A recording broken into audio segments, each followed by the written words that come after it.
오는 건가요? 네. 에베소서 2장 2절에서 3절은 구원받기 전에 우리의 모습을 이렇게 얘기합니다. 그때 너희는 그 가운데서 행하여 이 세상 풍조를 따르고 공중의 권세 잡은 자를 따랐으니 곧 지금 불순종의 아들들 가운데 역사하는 영이라. 전에는 우리도 다 그 가운데서 우리 육체의 욕심을 따라 지내며 육체와 마음에 원하는 것을 하여 다른 이들과 같이 본질상 진노의 자녀이었더니. 이제 에베소서에서 우리가 구원받기 전에 어떤 모양이었냐, 어떻게 살아가고 있었냐를 얘기할 때 우리가 공중의 권세 잡은 사탄을 섬겼다라고 얘기를 합니다. 사탄을 섬기면서 육체의 욕심을 따라 지냈고 육체와 마음이 원하는 것을 그대로 행함으로써 사실상 하나님 앞에 진노의 자녀, 그러니까 지옥의 형벌을 받기에 합당한 그런 사람이었다라고 얘기를 합니다.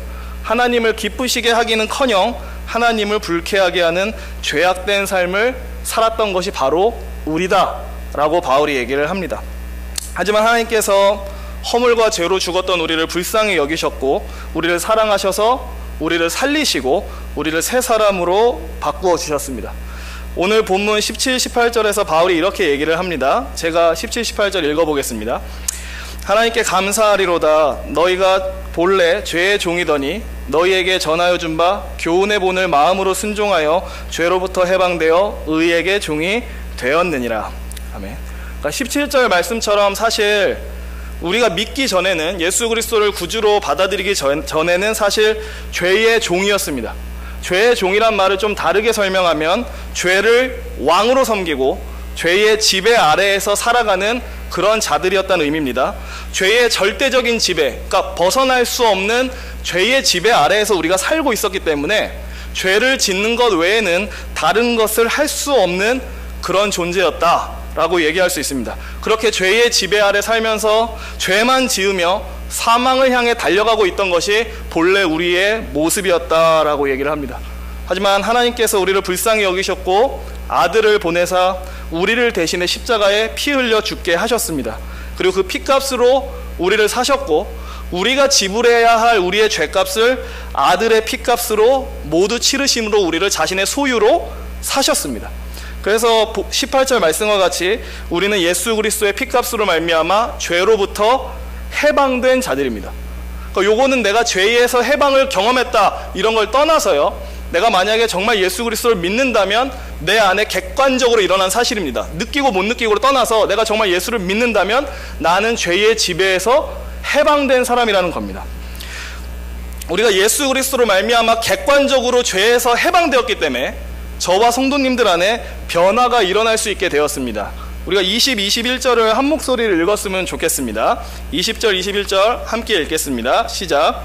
너희가 죄의 종이 되었을 때에는 의에 대하여 자유로웠느니라.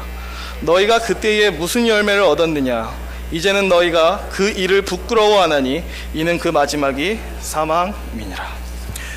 바울이 얘기를 합니다. 우리가 죄의 지배 아래에 살고 있을 때는, 그러니까 구원받기 전에는 죄의 종으로서 죄만 짓고 살았고 그러니까 바꿔 얘기하면 하나님께서 원하시는 삶의 모습과는 전혀 관계없는 삶을 살아왔던 게 우리다 라고 얘기를 합니다. 그리고 바울은 말하기를 그렇게 죄의 종으로 살아갈 때 우리가 얻을 수 있는 열매라고는 오직 사망밖에 없었다 라고 얘기를 합니다. 그리고 이어서 바울이 얘기하기를 예수 그리스도를 믿고 죄에서 해방된 다음에는 우리가 어떤 것을 부끄러워하기 시작했는데, 무엇을 부끄러워하기 시작했냐면 예수 믿기 전에 죄악에 빠져 살던 그 삶을 부끄러워하게 되었다라고 얘기를 합니다. 그러니까 사실 예수 믿기 전에 죄의 지배 아래에 살았을 때는요, 우리가 죄를 지어도 부끄러움을 느끼지 않습니다. 내가 죄를 짓는다는 자각조차 하지 못합니다. 그런데 예수를 믿고 나면 신기하게도 변화가 일어나는데, 어떤 변화가 일어나냐면 옛날에는 죄 짓고 산다는 게 부끄럽지 않았는데 이제는 죄 짓고 사는 게 부끄럽다는 것을 느끼기 시작합니다. 옛날엔 안 느꼈거든요. 옛날에는 뭐 내가 죄를 짓는다는 자각도 없었고 죄를 짓는다고 그닥 마음에 찔리는 것도 없었고 부끄러운 것도 없었는데 예수 그리스도를 믿고 죄에서 해방된 다음에는 새로운 걸 느끼기 시작합니다. 아, 이제 죄를 짓는 것은 부끄럽다. 죄를 짓는 것은 옳지 않다라는 것을 누가 가르쳐주지 않는데도 우리가 본능적으로 느낍니다. 우리가 이러한 부끄러움을 느끼게 되는 이유는 하나님께서 저와 성도님들을 구원하실 때 우리의 마음과 성향까지도 전부 다 구원하시기 때문에 그렇습니다. 계속 얘기를 해보겠습니다. 구원받기 전에 우리가 공중권세 잡은 사탄의 지배 아래에서 살았을 때는요, 우리의 마음이 누구한테 향해 있었을까요? 사탄의 지배 아래에 살고 있었을 때 우리의 마음은 어디에 향해 있었을까요? 사탄의 지배를 받고 있으니 사탄에게 향해 있었죠. 마귀에게 우리의 마음이 향해 있었습니다. 그래서 마귀가 좋아하는 것을 나도 좋아하고요, 그래서 죄의 낫 가운데 살았던 게 우리입니다. 하지만 구원을 받은 이후에 우리의 마음은 더 이상 사탄을 향하지 않습니다. 하나님께서 우리를 구원하실 때 우리의 마음과 마음의 방향까지도 구원하시기 때문에 사탄을 향했던 우리의 마음이 이제 사탄이 아니라 하나님께로 향하게 됩니다. 더 이상 사탄에게 마음이 향하지 않아요. 우리의 마음이 하나님께로 향하게 되고 하나님을 사랑하는 마음을 갖게 되고 내가 하나님을 기쁘시게 하고 싶다라는 마음을 갖게 되고 내가 나의 삶으로 하나님을 영화롭게 하고 싶다라는 마음을 갖게 됩니다. 청교도 조나는 에드워즈는 이것을 가리켜서 이제 기울어짐이라는 표현을 썼는데, 다 아시다시피 해바라기는 무엇을 향해서 자라죠? 해를 향해 자랍니다.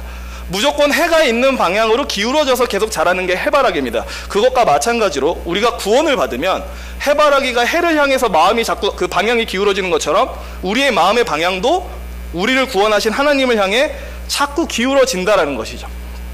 그래서 참되게 구원받은 자는 마음의 방향까지도 구원받았기 때문에 새로운 마음의 기울어짐을 소유하게 되었기 때문에 예수 믿기 전과 똑같이 살 수 없습니다. 본능적으로 그게 불가능하게 돼요.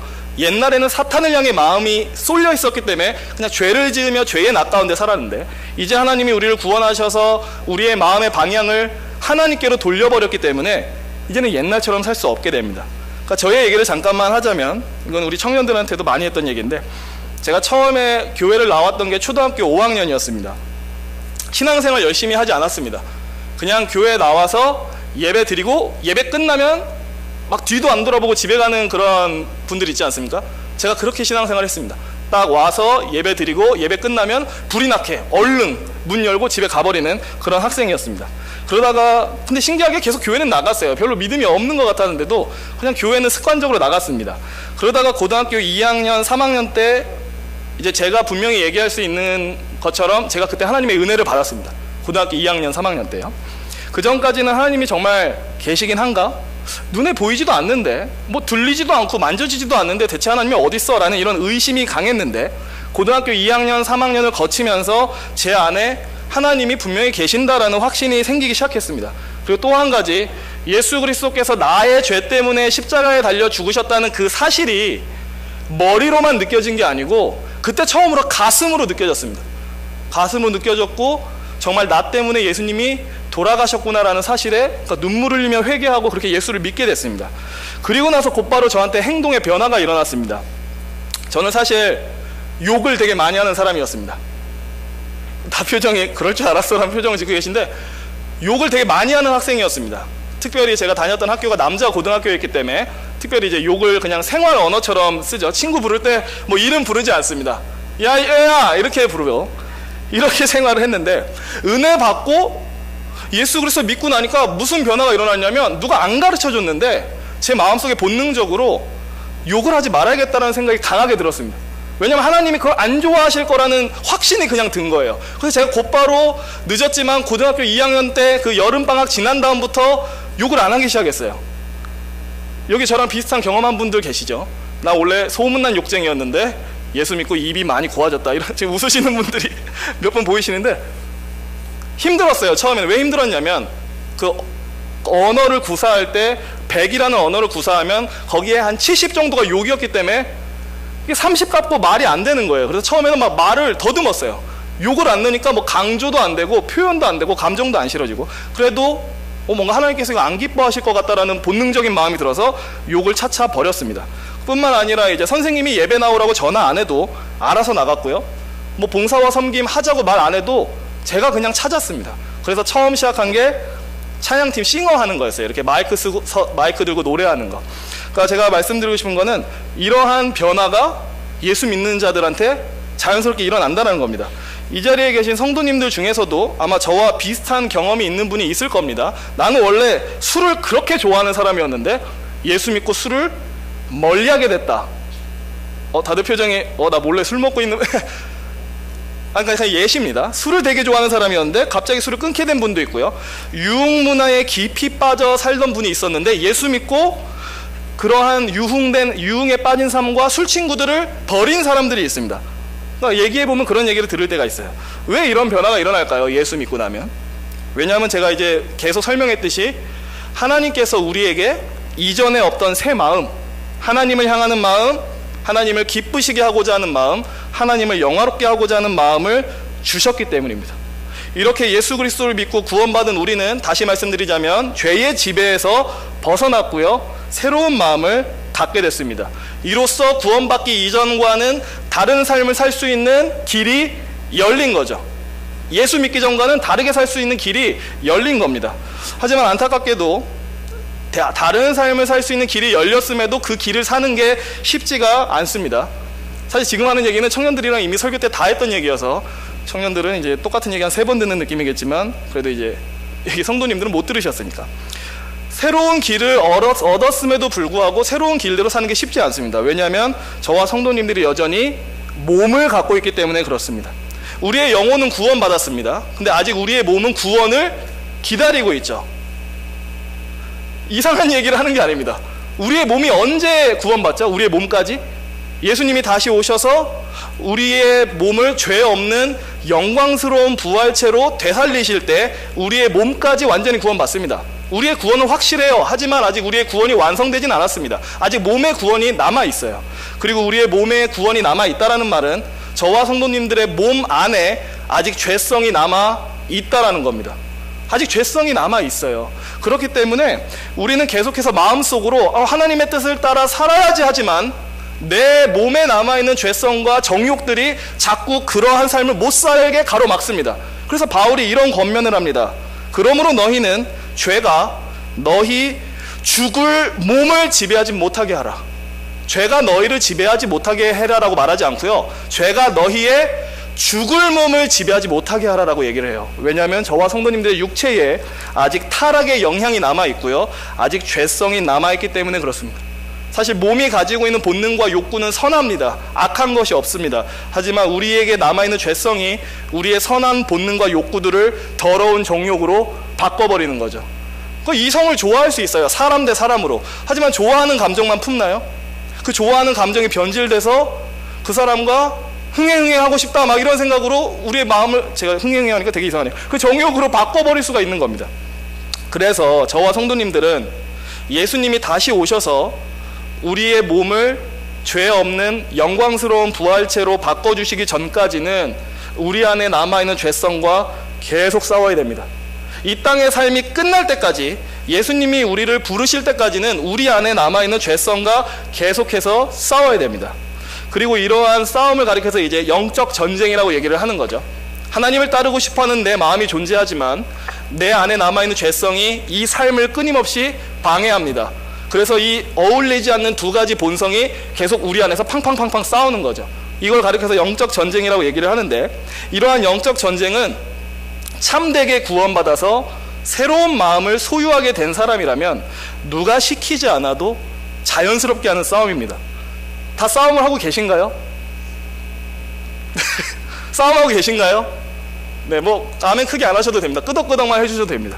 왜냐하면 이 싸움이 없다면 구원받지 않았다라는 그런 의심을 해볼 필요가 있기 때문에 그렇습니다. 구원받은 자는 무조건 자기 안에 영적 전쟁이 일어납니다. 그래서 오늘은 지금까지가 서론이었습니다. 근데 3분의 1을 이미 넘게 했기 때문에 설교가 언제 끝나나 라고 걱정 안 하셔도 됩니다. 그래서 오늘은 평생 동안 우리가 치러야 될 영적 전쟁에 관한 성경의 가르침을 많이 하면 힘드니까 딱 2개만 얘기하고 저는 들어가도록 하겠습니다. 16절을 한번 같이 읽어볼까요? 16절 한번 같이 읽어보겠습니다. 6장 16절 시작. 너희 자신을 종으로 내주어 누구에게 순종하든지 그 순종함을 받는 자의 종이 되는 줄을 너희가 알지 못하느냐? 혹은 죄의 종으로 사망에 이르고 혹은 순종의 종으로 의에 이르느니라. 제가 먼저 말씀드리고 싶은 것은 우리가 죽을 때까지, 예수님께 불림 받을 때까지 영적 전쟁을 계속하면서 살아야 되는데, 그 영적 전쟁을 하는 데 있어서 쉽게 갖는 오해를 하나 짚어드리고 넘어가려고 합니다. 그러니까 이런 것은 오해입니다라는 것을 이제 얘기해드리고 싶은 겁니다. 16절 하반절에 바울이 이렇게 얘기합니다. 죄의 종으로 사망에 이르고 혹은 순종의 종으로 의에 이르느니라. 다 보이시죠? 고개를 좀 봐주세요. 왜 봐주셔야 되냐면 바울이 보면 어떤 표현들을 자꾸 대비해서 씁니다. 먼저 어떤 표현을 쓰냐면 죄의 종이라는 표현을 씁니다. 이 죄의 종과 대비되는 표현은 뭔 것 같아요?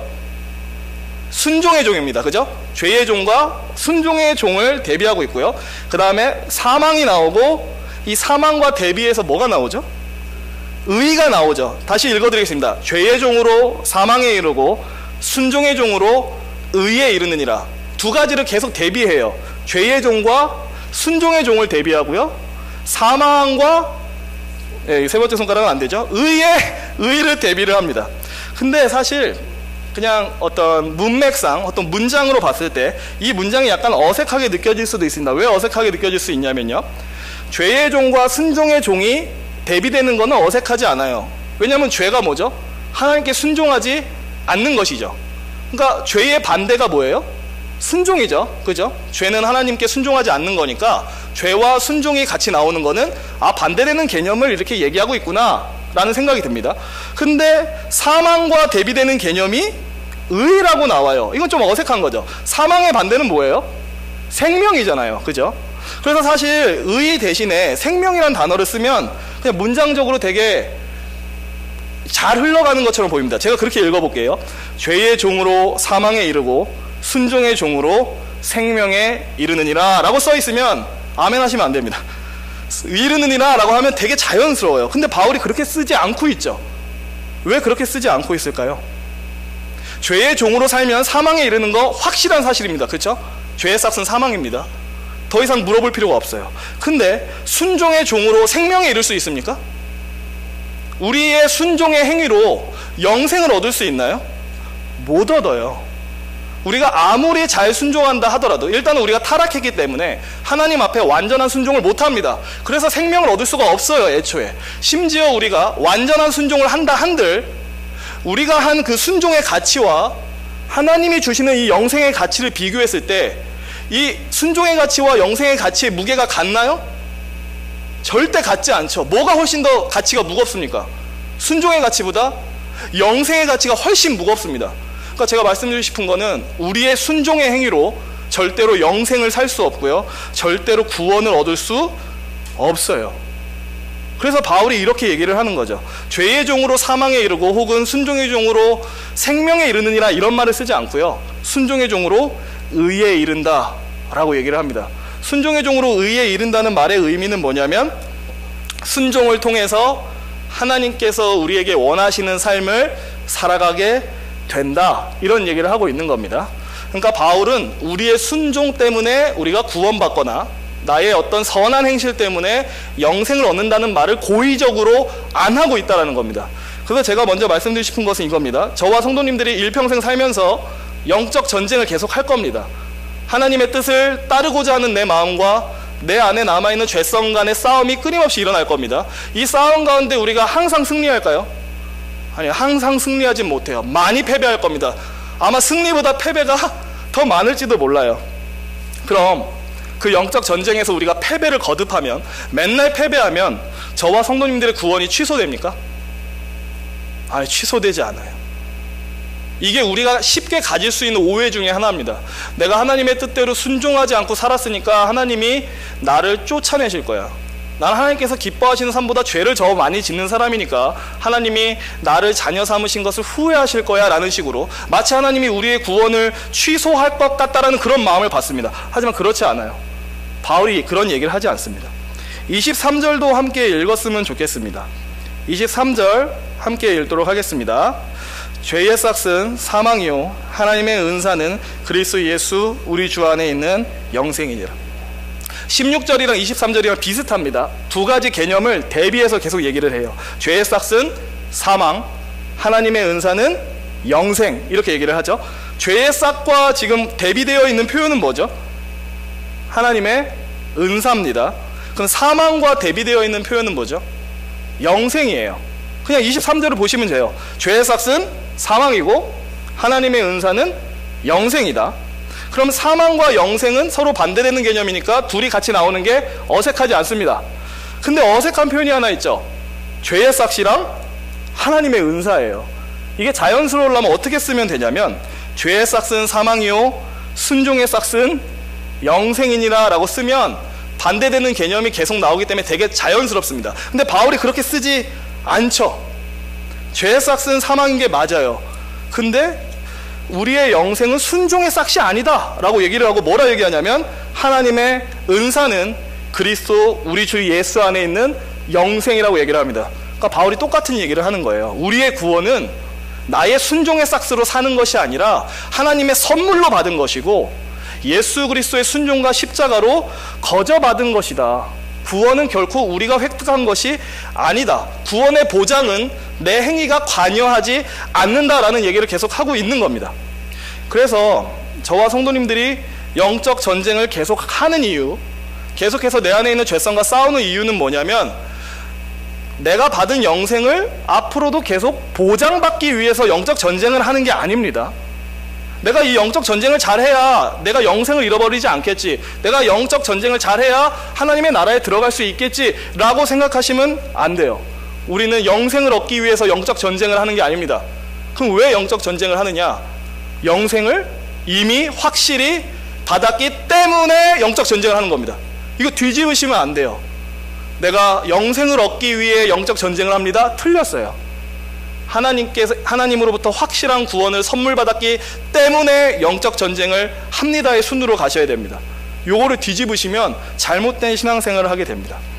사실 우리 안에 이런, 아까도 얘기했지만 내가 죄를 많이 짓고 내 안에 있는 죄성에 패배해서 자꾸 하나님 앞에 넘어지면 이런 오해를 많이 하죠. 하나님이 날 버리실 거고 하나님이 날 쳐다보기도 싫어하실 거고 하나님이 나의 구원을 없던 일로 하실 거야 라는 두려움을 느낄 때가 있습니다.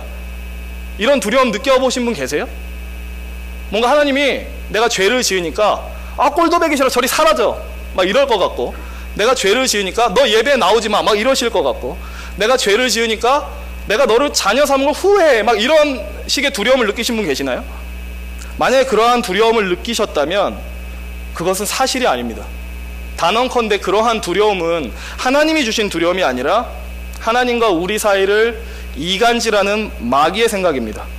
다시 한번 말씀드리겠습니다. 우리가 내 안에 남아있는 죄성과 싸우는 이 영적 전쟁을 하고 하나님의 뜻에 순종하려고 애쓰는 이유는 영생을 보장받기 위해서가 아닙니다. 영적 전쟁을 해서 하나님께 더 사랑받아야지, 그것도 아닙니다. 영적 전쟁을 더 잘해서 하나님께 인정받아야지, 이러한 의미로 영적 전쟁을 하는 게 아닙니다. 제가 어떤 분의 설교를 들었는데 그분이 이런 얘기를 했습니다. 우리나라 성도들이 많이 갖고 있는 오해 중에 하나는 이것이다. 내가 헌금을 더 많이 하면 하나님이 나를 더 사랑할 거다라고 생각한다. 내가 더 신앙의 열심을 불태우면 하나님이 날 더 사랑할 거라고 생각한다. 내가 하나님 앞에 더 헌신하고 더 노력하면 하나님이 날 더 사랑할 거라고 생각한다. 안타깝지만 그것은 사실이 아닙니다. 하나님은 그런 싸구려 신이 아니에요. 우리의 헌금 때문에 우리를 사랑하지 않습니다. 우리의 헌신과 열정 때문에 우리를 사랑하시는 게 아니에요. 이 오해에 빠져 계시지 마세요. 이 오해에 빠지면 신앙생활 평생 괴로워요. 헌금을 잘 못하고 있어요. 얼마나 마음이 괴롭겠어요. 하나님이 나 안 사랑하실 것 같아. 헌금 조금밖에 못하는데. 나 요새 바빠서 헌신 제대로 못하는데 하나님이 나 안 사랑하실 것 같아. 어떡해. 이런 신앙생활은 기독교가 말하는 신앙생활이 아닙니다. 하나님은 싸구려 신이 아니에요. 우리가 헌금을 더 드린다고 우리를 더 사랑하지 않습니다. 헌신을 더 바치고 열정을 더 바친다고 우리를 더 사랑하지 않습니다. 그럼 우리를 왜 사랑하시나요? 라고 얘기를 했을 때 내가 뭘 잘해서 사랑하시는 게 아니고요. 창세 전에, 이 세상이 존재하기도 전에 예수 그리스도 안에서 저와 성도님들을 사랑하기로 결정하셨기 때문에 저와 성도님들을 사랑하시는 겁니다. 이걸 믿으셔야 돼요. 예수 믿는 사람이 다른 거 믿는 게 아니고 이거 믿는 거예요. 하나님이 나의 잘하고 못하고를 떠나서, 내가 하나님 앞에 예쁘게 했다 예쁘게 못했다를 떠나서 창세전에 나를 사랑하시기로, 예수 그리스도 안에서 날 사랑하시기로 이미 결정하셨구나. 자신의 결정을 결코 번복하지 아니하시는 하나님이 동일한 사랑으로 우리를 항상 사랑하시는구나를 믿으셔야 돼요. 이게 예수 믿는 사람입니다. 내가 사랑받는 근거, 나의 행위에 달려있지 않습니다. 내가 예수 안에 있으면, 내가 예수 그리스도를 믿고 그분과 영적으로 하나 되어 있다면 나는 항상 하나님께 사랑받습니다. 이걸 믿으세요. 저는 개인적으로 이 믿음이 청년 때 별로 없었어요. 눈치 보는 신앙생활을 했습니다. 내가 잘하면 하나님이 날 사랑하고 내가 못하면 하나님이 날 안 사랑할 줄 알았어요. 근데 그건 거짓이라는 거를 신학 공부하면서 알았어요. 하나님은 우리를 사랑하세요. 언제 사랑하시냐면 우리가 예수 그리스도를 믿고 그분과 영적으로 하나 되어 있는 상태라면, 그렇다고 해서 막 하나 되는 체험을 해야 된다는 소리가 아닙니다. 예수를 믿을 때 이미 우리는 내가 느끼건 못 느끼던 객관적으로 예수와 하나인 거예요. 그 상태라면 언제든지 하나님이 저와 성도님들을 사랑하십니다. 거절 안 하세요. 이걸 믿으셨으면 좋겠어요. 저는 이 설득을 참 계속하고 있는데 왜 자꾸 같은 얘기를 하고 싶어지냐면 잘 안 믿기 때문에 그렇습니다. 왜냐하면 우리는 살면서 이런 사랑을 받은 적이 없어서 그래요. 조건 없는 사랑, 한 번 사랑하기로 하면 끝까지 사랑하는 사랑, 이런 거 별로 못 경험해봐서 하나님이 우리를 그렇게 사랑하신다고 하면 되게 이질적으로 느껴요. 그렇지 않습니다. 하나님이 창세전에 저와 성도님들을 사랑하기로 결정하셨고 지금도 더 사랑할 수 없을 만큼 계속 사랑하고 계세요. 어제보다 오늘 더 사랑할 수 없고요, 오늘보다 내일 더 사랑할 수 없어요. 왜냐하면 항상 최대한의 사랑으로 저와 성도님들을 사랑하고 계시기 때문이에요. 이거 믿고 사는 게 예수 믿는 사람입니다. 그리고 이게 너무 감사해서, 이게 너무 즐겁기 때문에 내가 순종해야지 라고 마음먹는 게 그리스도인입니다. 영적 전쟁과, 그러니까 이 오해에서 벗어나셨으면 좋겠어요. 우리가 죄 많이 짓습니다. 실패도 많이 할 겁니다. 하나님의 뜻에 따라 살고 싶지만 많이 넘어질 겁니다. 하지만 그럴 때 하나님이 우리를 발로 차버리거나 나 너 꼴도 보기 싫어 꺼져버려 이런 거 없습니다. 그때면 회개하고 예수님의 이름으로 다시 나아가세요. 항상 우리를 사랑으로 받아주실 거예요. 그거 믿고 사시면 됩니다. 영적 전쟁과 관련해서 한 가지만 더 얘기하고 짧게 얘기하고 넘어가겠습니다. 우리가 죄성과 싸우는 이 전쟁, 죄의 유혹과 싸우는 이 전쟁의 힘, 어디서 이 힘을 얻어서 싸워야 되느냐? 사실 거의 얘기한 거나 마찬가지인데 그 얘기를 좀 하고 넘어가겠습니다. 얼마 전에 핸드폰으로 이제 CCM을 듣다가 이런 가사의 노래를 들었습니다. 가사는 좋아요. 근데 멜로디는 엄청 방정맞거든요. 그래서 그냥 가사만 읽어드리겠습니다. 내 귀를 뚫으소서, 종이 되기 원합니다. 생명을 버려 날 사신 주님께 자유를 주셨지만 구속 더 원합니다. 나는 주의 것, 예수님의 노예. 가사 좋죠? 근데 멜로디는 난리 납니다. 다시 한번 읽어드리겠습니다. 내 귀를 뚫으소서, 종이 되기 원합니다. 생명을 버려 날 사신 주님께 자유를 주셨지만 구속 더 원합니다. 묶인다는 의미죠. 여기서 구속은 구원이 아니고요. 구속 더 원합니다. 나는 주의 것, 예수님의 노예. 제가 이 작곡가와 얘기해 본 적은 없습니다. 근데 이 후렴구를 딱 듣자마자 성경 말씀 두 개가 떠올랐어요. 하나는 출애굽기 21장입니다. 출애굽기 21장에 뭐가 나오냐면 히브리인을 종으로 삼았을 때 어떻게 해야 되는지 규정이 나옵니다. 만약에 같은 히브리인한테 종이 됐을 때, 뭐 경제적 이유나 빚이나 이런 것 때문에 종이 되었을 때 어떻게 해야 되냐면 6년 동안은 종이 되어 섬기게 냅둡니다. 6년 동안은 노예로 살게 냅둬요. 그리고 7년째 됐을 때 어떻게 할 수 있냐면 그 종을 자유인으로 풀어줄 수 있어요. 너 더 이상 내 밑에서 노예로 살 의무 없어. 너는 자유인이 될 수 있는 권리가 있으니까 나가려면 나가. 이렇게 할 수 있는 거예요. 근데 만약에 그 종이 나가기 싫은 거예요. 왜 나가기 싫냐면 그동안 섬겨왔던 주인에 대한 사랑이 너무 크고 또 종으로 섬기면서 거기서 결혼했고 애까지 낳았기 때문에 처자식을 사랑하기 때문에 나는 이 노예 신분에서 벗어나기를 원치 않습니다. 이런 경우가 생길 수 있습니다. 주인을 사랑하고 처자식을 너무 사랑해서 저 종이 되는 걸 포기하고 싶지 않아요 라고 얘기할 수 있습니다. 그럼 어떻게 하라 그러냐면 재판장에게 데리고 가서 귀에다가 송곳으로 구멍을 뚫으라고 얘기를 합니다. 그래서 이제 우리 다 귀걸이하고 있잖아요. 이게 무슨 의미냐면 그냥 우리 성경적인 의미로 받아들이죠. 난 예수님의 자발적 노예가 될래요 라고 생각하시면서 귀걸이 다시면 되겠습니다. 그러니까 이런 게 있어요. 근데 생각을 해보십시오. 이 종이 주인을 얼마나 사랑하면 자유인이 될 수 있는 권리를 버리면서까지 귀를 뚫어달라고 하겠습니까? 이 종이 두고 나갈 처자식을 얼마나 사랑하면 자유인이 될 수 있는 권리를 포기하고 귀 뚫어달라고 얘기를 하겠습니까? 두 번째로 떠오른 말씀 갈라디아서 5장 13절입니다. 제가 읽겠습니다.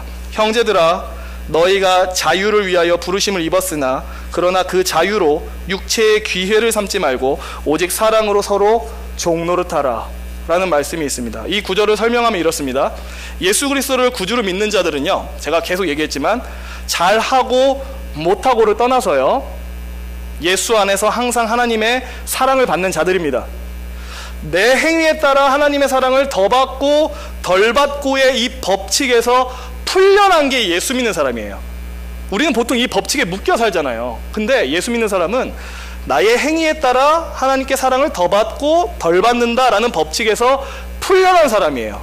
예수 안에서 항상 사랑받거든요. 그래서 이것을 전제로 바울은 이런 얘기를 합니다. 여러분은 행위의 속박에서 풀려난 자유자입니다. 여러분은 행위의 노예 상태에서 벗어난 자유인입니다. 여러분은 자유해요 라고 얘기한 다음에, 그런데 그 자유를 가지고 여러분 멋대로 살지 마시고 그 자유를 사용하여 자발적으로 사랑의 노예가 되십시오라는 얘기를 합니다. 이게 기독교 윤리거든요. 하나님이 우리를 자유롭게 해주셨대요. 죄의 지배에서 자유롭게 해주셨고 행위의 속박에서 자유롭게 해주셨대요. 잘하고 못하고에 따라서 하나님의 사랑을 더 받고 덜 받고의 법칙에서 우리를 풀어주셨대요. 근데 그 자유를 갖고 이제 멋대로 사는 게 아니라 그 자유를 갖고 자발적으로 사랑의 노예가 되라 라고 윤리적 명령을 내립니다. 그러니까 제가 들은 노래 가사, 자유를 주셨지만 구속 더 원합니다가 이 의미인 거죠. 하나님 내게 자유를 주셨지만 내가 사랑으로 당신께 자발적인 노예가 될래요, 이 가사거든요. 제가 이 얘기를 왜 했냐면 이런 거예요. 진짜 하나님의 사랑을 맛본 자들, 진짜 구원받은 자들은 이렇게 반응하게 됩니다. 내게 자유를 주신 하나님께 내가 오히려 속박되길 원합니다 라고 말하는 게 진짜 구원받은 사람입니다. 나의 귀를 뚫어서 당신의 종이 되게 해주십시오. 왜냐하면 내가 당신을 사랑하기 때문입니다 라고 말하는 게 그리스도인입니다. 이게 바로 영적 전쟁을 하게 만드는 힘이에요. 두 글자로 사랑이죠. 사랑. 우리가 왜 죄와 싸우죠? 내 안에 있는 죄성과 왜 끊임없이 싸우죠? 누가 시켜서 싸우는 게 아닙니다. 억지로 하는 것도 아닙니다. 나를 먼저 사랑하신 하나님을 나 또한 사랑하기 때문에 죄와 싸우는 겁니다. 그러니까 사랑 없이 이 죄와 싸운다는 게 우리한테 되게 무거운 짐이라는 거예요. 예시를 짧게 들자면 어떤 사람이 있습니다. 술과 담배 없이 못 사는 사람이에요. 유흥 문화에 깊이 빠져서 그런 짜릿한 만남 외에는 즐거움을 못 느끼는 사람이에요. 근데 이 사람이 어쩌다가 교회에 왔습니다. 근데 교회에 왔어요. 근데 그 사람한테, 아직 믿음도 없는 사람한테 이렇게 말합니다. 당신 이제 교회 나왔으니까 술, 담배 끊으세요. 교회 나오기 시작했으니까 유흥 문화 끊으세요. 그럼 그 사람이 뭐라고 하죠? 예, 끊겠습니다 이럽니까? 아니죠. 뭐 이렇게 교회는 하라는 게 많아? 왜 이렇게 하지 말라는 게 많아? 아유, 교회 안 나가고 말어. 왜 이렇게 반응할까요? 그 사람은 아직 하나님의 은혜를 받지 못했기 때문에 그렇습니다. 은혜를 받지 못했기 때문에 새 마음을 받은 적도 없고요, 새 마음을 받은 적이 없기 때문에 하나님을 사랑하는 마음도 없습니다. 그 사람한테 술 끊어, 담배 끊어, 유흥문화 끊어, 여자 만나고 다니지 마 이런다고 해서 말 듣지 않습니다. 듣는다고 하더라도 언젠가는 굉장한 괴로움을 느끼면서 그 삶을 박차고 나갈 거예요. 아, 못 해먹겠어요 이러면서. 누가 하나님께 진짜 순종할 수 있을까요? 누가 진짜 자기 안에 죄와 싸울 수 있을까요? 그거는 날 먼저 사랑하신 하나님의 사랑을 받고 나 또한 하나님을 사랑합니다라고 진심으로 말할 수 있는 사람만 그렇게 할 수 있습니다. 창세전부터 예비된 하나님의 은혜를 우리가 입었다라는 것을 기억하셨으면 좋겠습니다. 내가 하나님을 먼저 사랑한 게 아니라 하나님이 먼저 우리를 사랑하셔서 아들을 아끼지 않으셨다라는 것을 믿었으면 좋겠습니다.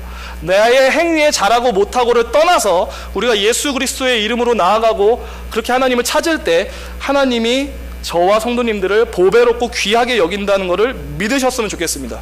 그런 우리에게 영생은 확실하게 약속되어 있고 하나님의 사랑 역시 확실하게 약속되어 있다는 사실을 믿으셨으면 좋겠습니다.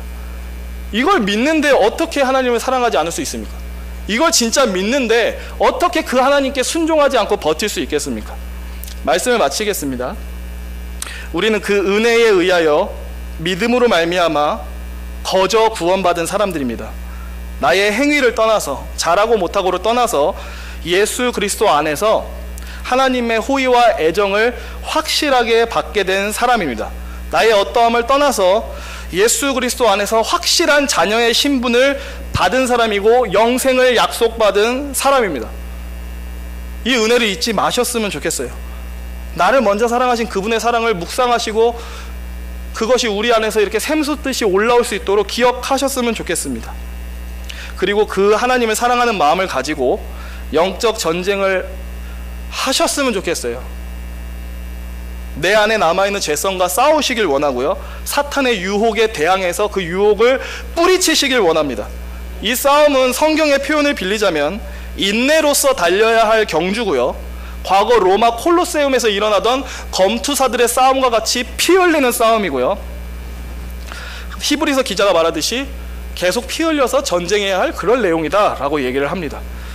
결코 쉽지 않고 만만치 않은 싸움입니다. 우리 안에 있는 죄성과 끊임없이 싸운다는 것 간단한 일은 아닙니다. 하지만 그럼에도 불구하고 하나님이 우리를 향해 갖고 계신 마음을 기억하셨으면 좋겠어요. 하나님이 우리를 향해 갖고 계신 마음은 우리를 깨끗게 하사 선한 일에 힘쓰는 자기 백성으로 우리를 빚어나가시길 원합니다. 하나님의 마음을 기억하시고 하나님의 사랑을 기억하시고 내 몸을 처 복종시키고 절제하면서 죄와 싸우시는 그런 십자가 군병이 될 수 있기를 소원합니다. 기도하겠습니다.